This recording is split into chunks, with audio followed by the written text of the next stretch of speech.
Bonjour, ici Marine du blog marinecats.com. Aujourd'hui, on va aborder l'organisation et notamment les unités de temps. Alors d'abord, faire un petit point sur le temps, quelque chose de super important dans nos vies. Le temps, on sait qu'il passe et qu'il ne revient pas. On est toujours dans le présent, on ne revient jamais dans le passé et on ne vivra jamais dans le futur. On est toujours au moment présent. Et notre organisation dépend du temps. Souvent, on se dit... Ouais, est-ce que je peux perdre ou gagner du temps? On dit, ah, je vais perdre du temps à faire ça, ou je vais gagner du temps à faire ceci, mais du coup, on voit bien qu'on voit le temps comme une ressource, un peu comme de l'argent qu'on aurait perdu ou gagné. Le temps, on en parle pareil. Cette ressource, le temps, est une ressource précieuse. Mais encore une fois, le temps, une fois qu'il est passé, on ne peut pas le récupérer. Il est perdu, il est consommé, ça peu importe ce qu'on a fait avec. On ne peut pas le gagner non plus. Le temps, il s'écoule constamment. On ne peut pas dire, bon ben voilà, je vais payer 1000 euros et au lieu d'avoir une heure entre 8h et 9h du matin, ben j'en aurai deux. Non, vous aurez toujours une heure. Alors oui, il existe des astuces pour optimiser son temps et c'est super bien, c'est super important, ça aide beaucoup. Mais quand on dit qu'on achète du temps, c'est un abus de langage. Souvent on dit, ok, le salarié, il vend son temps au patron et le patron achète le temps du salarié. Ben, là encore, c'est un abus de langage. En fait, le patron va dire au salarié, ok, je sais pas moi, de 9h à 13h et de 14h à 17h, tu travailles pour moi 5 jours par semaine. Ok. Le patron lui délègue des trucs. Ok. Mais ce temps, qui c'est qui en profite? Vous allez me dire le patron, puisque le salarié fait quelque chose pour lui. Oui, en quelque sorte. Mais ce temps, qui c'est qui l'exploite réellement? Ben, c'est le salarié. Le patron, il va pas dire, ok, je t'achète voilà, de ton temps de 9h à 13h, ça fait 4 heures. Donc toi, entre 9h01 et 13h01, hop, il n'y aura qu'une minute qui sera passée. Par contre, moi, au lieu d'avoir 4 heures, j'en aurai 8. Ben non, le patron, il a toujours 4 heures entre 9h et 13h, et le salarié, il a 4 heures entre 9h et 13h. Le salarié fait des trucs pour le patron, ok, mais le patron, il n'a pas acheté, il n'a pas pu avoir beaucoup plus de temps à lui personnellement, pour l'exploiter lui personnellement, lui-même. Non, ce n'est pas un profit direct. Alors, comme je disais, oui, organiser son temps, c'est super important. C'est super important, pourquoi? Parce que notre vie sur Terre, elle est limitée. En plus, on sait quand on arrive, à peu près, mais on ne sait pas quand est-ce qu'elle va finir, notre vie. Et donc, on souhaite en profiter au mieux de cette vie.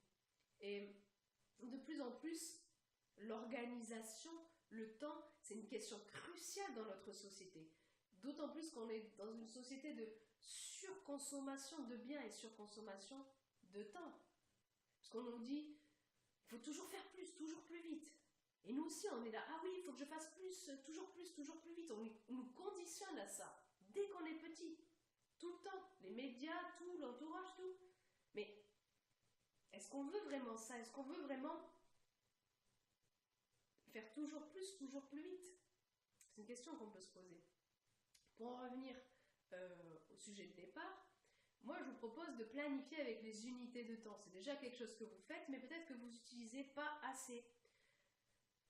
Pour vous organiser, pour bien s'organiser, en général, il faut se poser des questions. Je l'ai d'ailleurs mis dans l'article lié à cette vidéo, plus complet, des quelques questions pour vous aiguiller à ce sujet, pour pas que la vidéo soit trop longue. Et donc, ce que vous allez faire, vous vous posez des questions et à partir de là, vous éliminez ou vous réduisez les tâches qui ne sont pas importantes pour vous. Vraiment, c'est super important. Et ensuite, pour chaque truc qui reste, chaque tâche, demandez-vous quelle est la meilleure unité de temps. Qu'est-ce que j'appelle unité de temps? C'est une plage de temps, un bloc de temps dans lequel vous mettez des trucs, y compris des moments où vous n'avez rien de planifié. Les unités de temps les plus fréquentes, ça va être le jour, la semaine, le mois, le trimestre, l'année. Et donc vous vous servez de ça pour planifier, pour vous organiser. C'est-à-dire par exemple, si vous prenez le fait de vous lever de votre lit, ça, vous utilisez l'unité de temps du jour. C'est-à-dire tous les jours, vous allez vous lever. Bon. L'unité de temps de l'année, par exemple, c'est payer vos impôts. votre taxe d'habitation, des trucs comme ça. Bon. Alors vous devez me dire, ouais, ok, mais comment ça m'aide à utiliser l'unité de temps? Ok, je le fais déjà, je vois pas le truc. Mais en fait, pour chaque truc que vous avez à faire, que vous voulez faire, qui est important pour vous, chaque tâche, demandez-vous quelle serait la meilleure unité de temps à utiliser. Posez-vous pour réfléchir à ça. Demandez-vous, ouais, ok, ce truc, je veux le faire. Comment est-ce que je pourrais caser ça? Comment est-ce que je pourrais caser cette tâche? Où je pourrais la caser? Je vous donne quelques pistes, encore une fois, dans l'article. Il y a cette vidéo pour pas faire trop long. Donc là, vous avez un lien ici et vous avez un lien dans la description, évidemment. Ce qui est important de comprendre, c'est que l'unité de temps, on l'utilise tous, mais peut-être pas assez, peut-être pas de façon optimisée.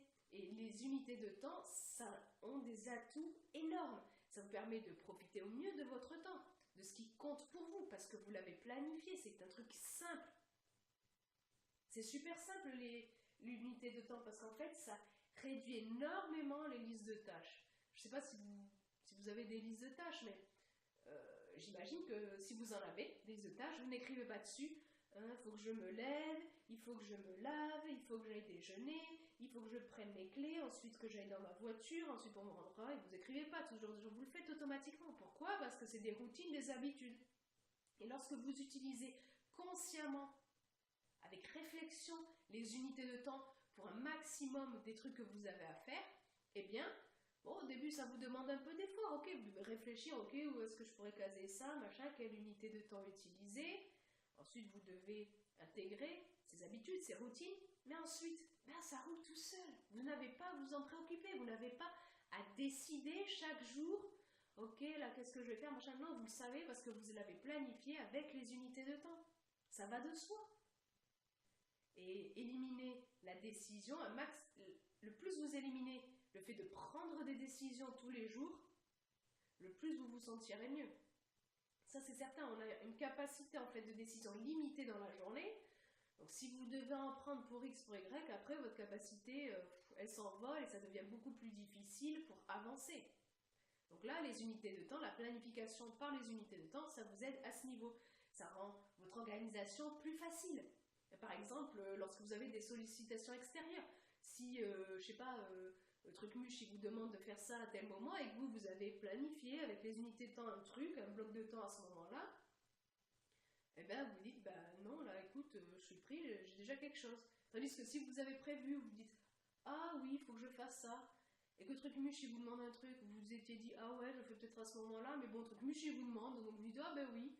Et puis du coup, votre truc, il est repoussé, vous le faites peut-être pas, ou pas à un moment qui vous convienne, et puis du coup, c'est chiant, quoi. Vous avez à prendre la décision, à réfléchir à quand vous voulez le caser, c'est épuisant. Alors que si vous utilisez les unités de temps, ça vous permet de mettre votre précieux temps, cette ressource super précieuse, à votre meilleur profit pour votre vie, pour améliorer votre vie. Encore une fois, si vous voulez en savoir plus à ce sujet, je vous invite à consulter l'article, je mets un lien là dans la vidéo et dans la description pour aller plus loin. Si vous aussi, vous pensez que les unités de temps sont très utiles pour nous organiser et qu'on devrait les utiliser au maximum, alors cliquez sur le pouce en l'air qui se trouve ici en dessous de la vidéo. Là, vous trouvez aussi un petit bouton rouge pour vous abonner à la chaîne YouTube, comme ça vous recevez automatiquement une notification dès que je publie une nouvelle vidéo.